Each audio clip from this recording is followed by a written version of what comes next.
L'éducation, une priorité pour le président de la République, chef de l'État, Mohamed Bazoum. Quand il prenait fonction le 2 avril 2021, le chef de l'État, devant la communauté nationale et internationale, a pris l'engagement de sortir l'école nigérienne de son malaise profond. Je ferai de l'éducation un domaine dont je m'occuperai prioritairement autant que je m'occuperai de la sécurité. Un certain nombre de mesures seront prises à cet effet. Nous allons améliorer les résultats scolaires. Nous allons surtout nous occuper de la scolarisation de la jeune fille. Comme il l'avait promis, le président de la République, Mohamed Bazoum, a multiplié les rencontres avec les partenaires et les différents acteurs impliqués dans le vaste chantier des réformes qu'il a engagées. Enseignant des formations, le chef de l'État a longtemps réfléchi sur les solutions aux défis de l'éducation. Et c'est avec aisance qu'il a abordé avec ses acteurs les axes de son programme.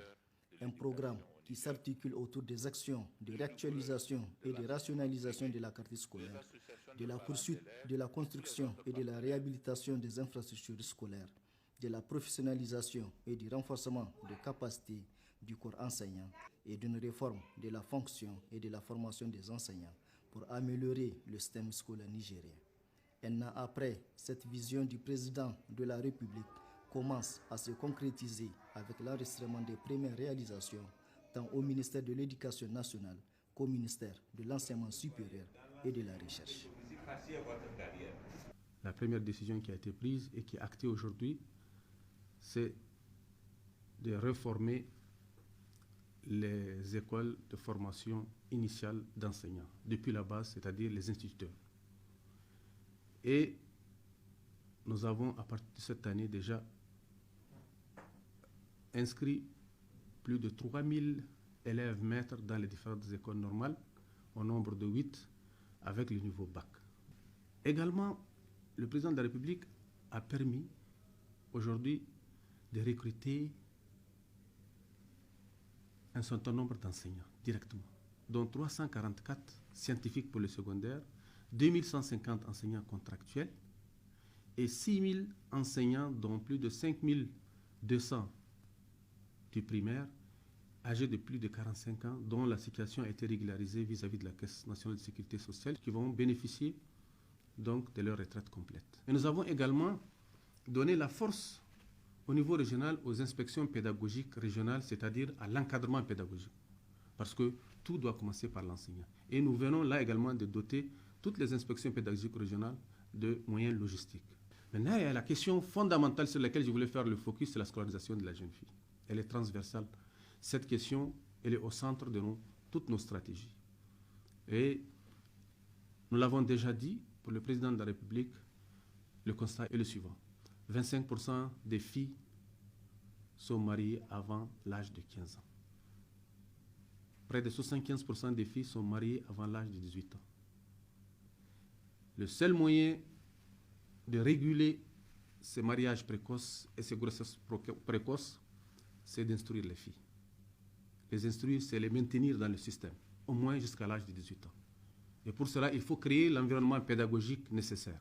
Le président de la République a eu l'ingénieuse idée donc, de lancer la création des internats de filles. Et aujourd'hui, nous sommes à 6 internats, dont 2 sont déjà finis, un opérationnel. Et nous pourrions, à la rentrée prochaine, avoir un internat pour chaque région. Et nous allons poursuivre le programme du président de réaliser 100 internats pour filles d'ici la fin du quinquennat. Du point de vue de l'accès, donc des infrastructures, là, c'est un volet également important. Nous avons été instruits pour mettre en place un modèle alternatif de construction des salles de classe. Et ce modèle est aujourd'hui prêt, il va être validé bientôt. C'est un modèle évolutif qui est à coût réduit et qui est adapté à notre environnement. Nous avons d'ores et déjà construit près de 2000 salles de classe sur le territoire national. Et nous allons continuer à faire la résorption des classes paillotes de 36 000 que nous avons déjà annoncé au nombre de 36 000. Le secteur de l'enseignement supérieur doit être considéré comme le secteur qui a connu le plus de réalisations. Nous avons au niveau du ministère déjà revu et réorganisé l'administration du ministère, ce qui nous a amené à créer un certain nombre de directions, notamment par la fusion de l'ancien office du bac du Niger d'avec l'Office national des examens et concours du supérieur. Nous avons également créé de nouvelles directions parce que nous nous sommes rendus compte que de plus en plus nous avons des licences professionnelles, nous avons des masters professionnels pour lesquels des stages en milieu professionnel sont requis, sont indispensables. Nous avons plutôt installé le centre régional des œuvres universitaires de Niamey et nous lui avons transféré tous les biens meubles et immeubles du CENU. Et au niveau du ministère, nous avons créé une direction centrale pour suivre et coordonner les activités à travers les besoins et la résolution des problèmes des différents cours. Nous avons, dès notre prise de fonction, entrepris la réhabilitation de beaucoup d'infrastructures, notamment des amphis, la fac de sciences juridiques et politiques, la fac de médecine, qui était en souffrance, et surtout de faire reprendre presque tous les chantiers abandonnés. Et aujourd'hui, il y a 2 amphis de 1000 places en tant que marocaine à Niamey, ça fait 2000 places. Un amphi à Maradi, 1000 places. Un amphi à Tawa, 1000 places. Un amphi à Zender, 1000 places. Ça fait 5000 places. Et dans les universités de Tilberi, Dosso, Agadez, Difa, des amphis de 300 places. 1200 places, ça fait 6200 places. Ces amphis sont à un taux d'exécution variant de 50 à 100%. Le président de la République a instruit le ministre des Finances, à travers le Premier ministre, d'augmenter la subvention à l'enseignement supérieur. Et du coup, le budget du ministère de l'Enseignement supérieur a été augmenté pour cette année d'à peu près 10 milliards. Au regard de la politique éducative du président de la République, Mohamed Bazoum, plus d'un citoyen a réalisé que le chef de l'État entend apporter des solutions concrètes aux problèmes qui assaillent l'école nigérienne. L'enseignement supérieur est en train de vivre un changement positif depuis l'arrivée de cette équipe présidentielle et gouvernementale.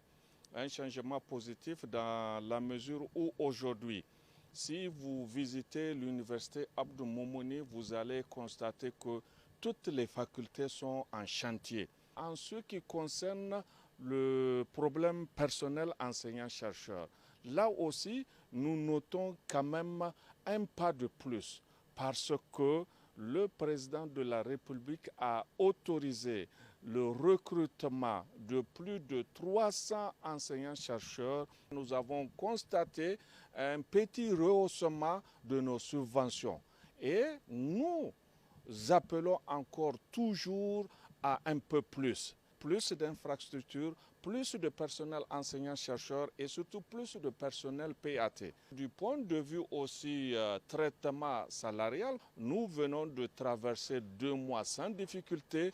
Dès le 25, nos salaires sont virés et vraiment nous demandons au gouvernement de continuer dans la même lancée. La première chose que nous pouvons apprécier en tant qu'acteur syndical, c'est vraiment le retour sur la table des négociations. En un an, il y a eu vraiment une certaine accalmie dans les années scolaires. Et cette année, il n'y a eu qu'une seule grève d'avertissement de 48 heures. Et même cette grève, elle a abouti par la signature d'un accord. Ces premières réalisations ont été bien accueillies par les différents acteurs intervenant dans le domaine de l'éducation. Le reste du quinquennat s'annoncera dur au vu des actions jusque-là réalisées. Oui pour une éducation inclusive de qualité, pour un Niger